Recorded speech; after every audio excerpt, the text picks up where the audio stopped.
Assalamualaikum, selamat sejahtera dan hai semua. Saya Fatin Soe Cincau dan anda sedang bersama saya dalam episod khas kemas kini vaksin COVID-19 di Malaysia. Dalam episod ini, saya akan ketengahkan isu perkembangan terkini program dos penggalak vaksin COVID-19 serta varian Omicron yang telah dikesan di Malaysia. Malaysia kini sedang memberikan dos penggalak untuk individu yang layak dengan keutamaan diberikan kepada warga emas dan individu dengan komorbiditi. Mungkin ada yang tertanya-tanya kenapa perlu dos penggalak walaupun sudah lengkap vaksin. Berdasarkan data, perlindungan terhadap COVID-19 berkurangan selepas satu tempoh masa. Dos penggalak akan memastikan seseorang itu mempunyai tahap perlindungan yang optimum. Menurut Recovam, tahap perlindungan terhadap jangkitan COVID-19 untuk penerima Pfizer menurun daripada 89% kepada 68% selepas 3 hingga 5 bulan. Bagi Sinovac pula, ia turun daripada 76% kepada 28% dalam tempoh yang sama. Manakala bagi kemasukan ICU, perlindungan dengan Pfizer turun sedikit daripada 86% kepada 79%, manakala Sinovac turun daripada 55% kepada 28%. Kedua-dua vaksin masih berkesan untuk mencegah kematian, masing-masing pada 91% dan 76%. Janji temu dos penggalak vaksin COVID-19 akan dihantar secara automatik melalui MySejahtera dan SMS. Anda boleh semak dengan cara pergi ke skrin utama MySejahtera, pilih vaksinasi COVID-19 dan kemudian tekan pada nama anda. Pihak KKM telah kongsikan jadual penuh untuk suntikan penggalak yang disyorkan berdasarkan jumlah vaksin yang diterima. Sekiranya anda penerima vaksin Pfizer, anda disyorkan untuk mendapatkan dos penggalak 6 bulan selepas dos kedua.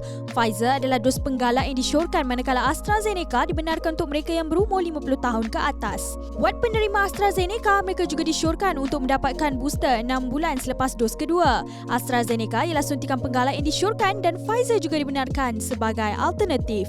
Bagi penerima Sinovac, mereka disyorkan untuk mendapatkan suntikan penggalak 3 bulan selepas dos kedua. Pilihan yang disyorkan ialah Pfizer kerana kadar keberkesanannya yang lebih tinggi. Bagi mereka yang ada alahan, disediakan vaksin AstraZeneca atau Sinovac sebagai ganti. Penerima vaksin Johnson & Johnson, masa menunggu untuk vaksin penggalak anda adalah 2 bulan, manakala CanSino dan Moderna, masa menunggu adalah 6 bulan selepas dos pelengkap diterima. Untuk dos penggalak, anda akan diberikan Pfizer, tapi AstraZeneca akan diberikan untuk individu berumur 50 tahun ke atas. Semasa temu bual dengan Astro Awani, Menteri Kesihatan YB Khairi Jamaluddin telah mendedahkan bahawa hanya sebilangan kecil individu mengalami kesan sampingan yang serius selepas mendapat suntikan penggalak Pfizer. Daripada 1.7 juta dos penggalak Pfizer yang diberikan sehingga akhir bulan lepas, beliau berkata hanya terdapat 11 kes sahaja yang dikategorikan sebagai serius. Itu merupakan 0.00065% daripada jumlah dos penggalak yang diberikan. Beliau berkata kebanyakan kes serius termasuklah alahan tidak memerlukan kemasukan ke hospital. YB Khairi juga telah menerima penggalak Pfizer selepas divaksin lengkap dengan Sinovac. Bagi individu yang masih belum mendapatkan vaksin, data menunjukkan bahawa kadar kematian dalam kalangan yang langsung tidak divaksinasi hampir 35 kali lebih tinggi berbanding yang lengkap divaksinasi. Perkara ini dikongsikan oleh Dr. Mahesh Appanan, Ketua Data di Pusat Kesiapsiagaan dan Tindak Cepat Krisis CPRC di Kementerian Kesihatan. Menurut laman web COVID Now, hanya 1.5% daripada jumlah populasi dewasa di Malaysia masih belum mendapat satu dos vaksin COVID-19. Tetapi dalam 2 minggu terakhir, sebanyak 36.3% daripada kematian COVID-19 adalah daripada sebahagian kecil populasi yang tidak divaksinasi. Ini menunjukkan bahawa risiko kematian adalah jauh lebih tinggi jika anda tidak dapatkan vaksin. Protect Health adalah syarikat di bawah Kementerian Kesihatan yang mengendalikan program suntikan vaksin penggalak di klinik dan hospital swasta. Mereka telah memberi jaminan bahawa semua vaksin penggalak ditawarkan secara percuma di bawah program imunisasi COVID-19 kebangsaan. Mereka berkata bahawa vaksin penggalak Sinovac adalah terhad. Ia diutamakan untuk individu yang mempunyai alahan dan tidak boleh mengambil Pfizer. Bagi mereka yang tidak mempunyai alahan tapi masih memilih Sinovac sebagai penggalak, vaksin itu boleh dibeli di pasaran swasta. Jika anda mahu dapatkan Sinovac dan bukan Pfizer, anda digesa untuk hubungi pusat vaksinasi lebih awal sebelum janji temu untuk maklumkan pilihan anda. B.1.1.529. Omicron ialah varian COVID-19 terbaru yang membimbangkan. Ia pertama kali dilaporkan kepada Pertubuhan Kesihatan Sedunia WHO pada 20 November 2021. Ia mempunyai lebih 50 mutasi dan ini menimbulkan kebimbangan dalam kalangan saintis serta pihak berkuasa kesihatan. Buat masa ini, saintis masih mengkaji varian baru ini dan tidak jelas sama ada ia lebih teruk atau tidak berbanding varian Delta. Walaupun Omicron pertama kali dilaporkan di Afrika Selatan, tidak ada bukti bahawa ia berasal dari sana. Setakat ini, terdapat lebih dari 30 negara yang telah melaporkan jangkitan varian Omicron termasuklah Malaysia. Susulan pengumuman WHO itu, Malaysia telah sertai negara lain dalam mengenakan sekatan perjalanan ke atas 7 negara Afrika pada 26 November 2021. WHO melaporkan bahawa tiada kematian berkaitan Omicron berlaku di 38 buah negara dengan kes Omicron. WHO menggesa semua orang supaya tidak panik dan ambil langkah berjaga-jaga. Omicron tidak akan menjadi varian COVID-19 yang terakhir dan dijangkakan lebih banyak varian akan muncul.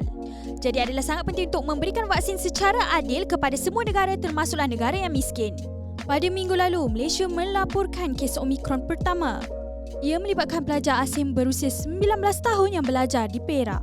Ramai yang tidak tahu bahawa ini merupakan kes lama. Ia bukan kes import baru selepas Malaysia melaksanakan lebih banyak sekatan. Seperti yang dikongsi oleh YB Khairi, kes Omicron ditemui selepas ujian genom dijalankan ke atas kes positif yang dikesan di KLIA antara 11 hingga 28 November 2021. Pelajar itu tiba dari Afrika Selatan melalui Singapura pada 19 November iaitu sebelum kes Omicron pertama dilaporkan. Seperti kes positif COVID-19 yang lain, pelajar dan kenalan rapatnya perlu menjalani kuarantin. Dia telah menyelesaikan kuarantin 10 hari pada 29 November dan dia tidak menunjukkan sebarang gejala.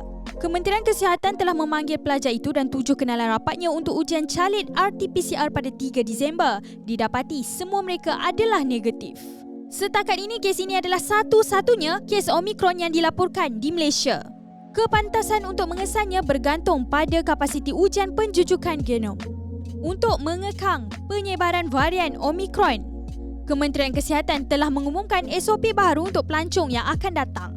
Pelancong dari negara yang mempunyai kes Omicron termasuklah UK, Amerika Syarikat, Australia, Perancis dan Norway kini dikehendaki memakai peranti pengesan digital semasa sedang dikuarantin.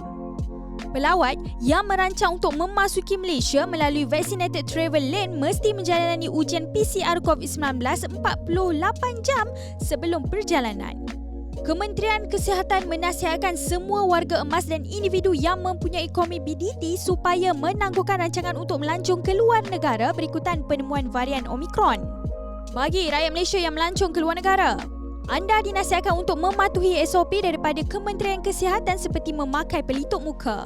YB Khairi berkata demikian berikutan negara lain mengambil mudah terhadap langkah keselamatan ini. Penting untuk individu mematuhi SOP bagi meminimumkan risiko jangkitan. Jika anda mempunyai janji temu vaksin ataupun booster, pastikan anda tidak terlepas janji temu itu. Vaksin COVID-19 telah mengurangkan kes COVID-19, kemasukan ke hospital dan kematian serta membolehkan negara dibuka semula dengan selamat. Jika anda lakukan perjalanan antara negeri untuk pulang ke kampung atau hadiri sebarang majlis, anda juga disyorkan untuk menjalani ujian kendiri COVID-19. Kit ujian kini mampu milik dan ada yang dijual di bawah RM5. Jaga diri dan kekal selamat. Itu sahaja perkongsian saya. Sekiranya anda mempunyai pesan atau komen, sila nyatakan di bawah. Jika anda sukakan video ini, sila tekan like dan subscribe saluran YouTube Soya Cincau BM. Ikuti kami juga di Facebook, Twitter, Instagram dan TikTok. Saya Fatin Soya Cincau. Kita jumpa lagi. Bye!